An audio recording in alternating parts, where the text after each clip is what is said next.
Folks, okay, so we're looking here at our question 12 from the Winter 21 question paper 4.1, 0654 Coordinated Sciences. Okay, obviously a physics question because we're looking at transformers. So let's get started. Okay, we're first asked, we're shown the transformer and the three components that you should know for a transformer: the primary coil, the secondary coil, and X, which is the iron core. Now, if you look at the mark scheme, they give you a mark simply for core, and I think that's lazy on CIE's part, but you know, we're going to take it. It's the core.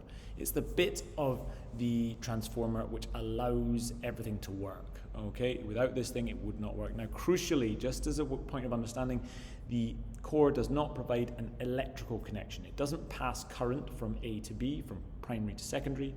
What it does do is passes magnetic field or magnetic flux, if you're looking at this from a A-level IB point of view. Okay, now, we don't need to know that, just a little aside. Let's look at question 2. It's a nice starter, right? Okay, here you're just being asked what material we would use for this. Now, what you would be asked to do is use iron. Okay, now iron is the material we use for a core magnet. Steel we would use for a permanent magnet. And the key point here is that iron is soft.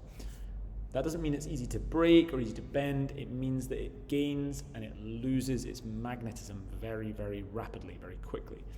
Okay, so inside the core, we'll have this fluctuating magnetic field on one side, which then causes a fluctuating magnetic field in the other, and that has to happen in a soft material. Now, you don't have to write soft, you notice it's in brackets, but you do need to write iron. So 2 nice kind of gentle marks to start us off. We're then told there are 5 turns on the primary and 30 on the secondary, and we're going to have to calculate a reading.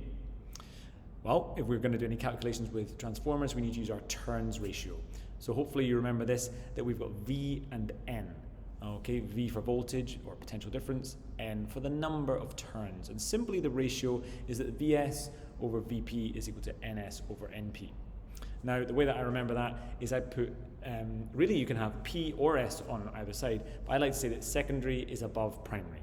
Okay, secondary school, I suppose, above primary school.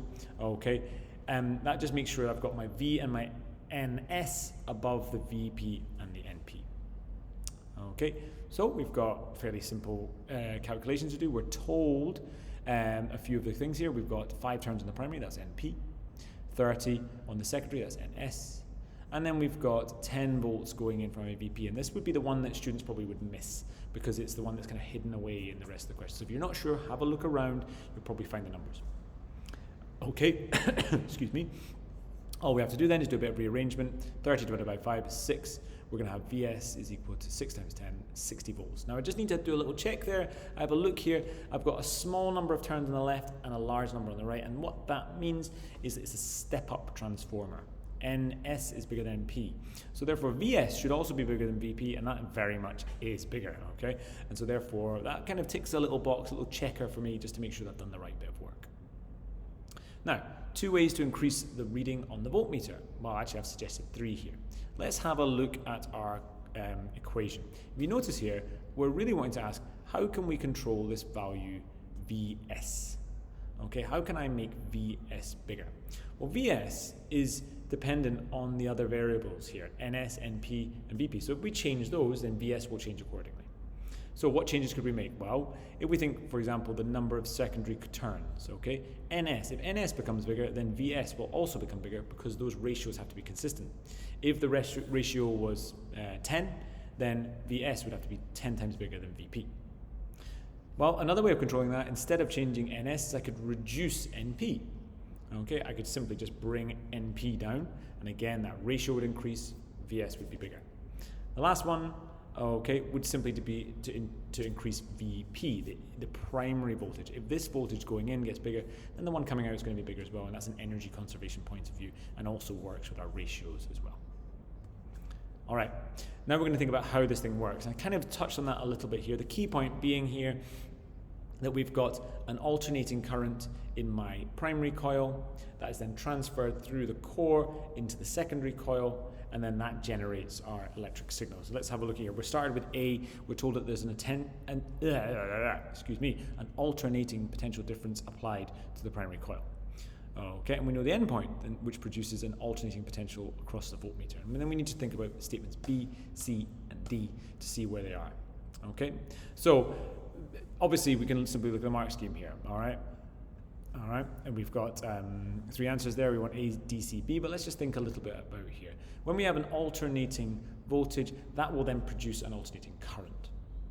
Okay, the alternating current. Now, if we think about this one, remember our Fleming's, our right-hand rule for magnetic fields. If we've got a alternating current, what that means is that current is constantly changing its direction. Now, if you notice, I've got my thumb as my current and my fingers as my magnetic field. Well, that means that the field is changing its direction as well. So we've got potential difference creating current, current creating field. Okay. And that's our statement C, produces a changing magnetic field. Okay, that then that means in our secondary coil that we experience a changing magnetic field, which then causes an induced current. Okay, also good so far. Now, this is where I have to have a little confession. No idea what happened with my printer. My students will know that I'm not very good at the photocopier. Okay, last question's disappeared there. Not really sure why. It was about the efficiency. We were told, okay, that our transformer is very efficient, 95%. We're basically asked to explain what that means. Okay, you can see here 95% efficiency. Well, what does that mean? We've got 95% of the energy is used in a useful way, so transferred to a useful output. Okay, we've also got 5% is wasted, so you could look at it in 2 different ways. Okay, we have 95% of the energy going in the right direction, being useful, and we've got 5% of the energy or power being wasted. My apologies if that's not on there, but my statement would have been exactly the same as what's on the mark scheme. Okay, once more, thank you for watching. Okay, if you'd like more of these videos, please subscribe to the channel. They'll come into your feed as soon as I update them. Let me know if you've got any questions, and lastly, all the best with your physics revision. Thanks for watching.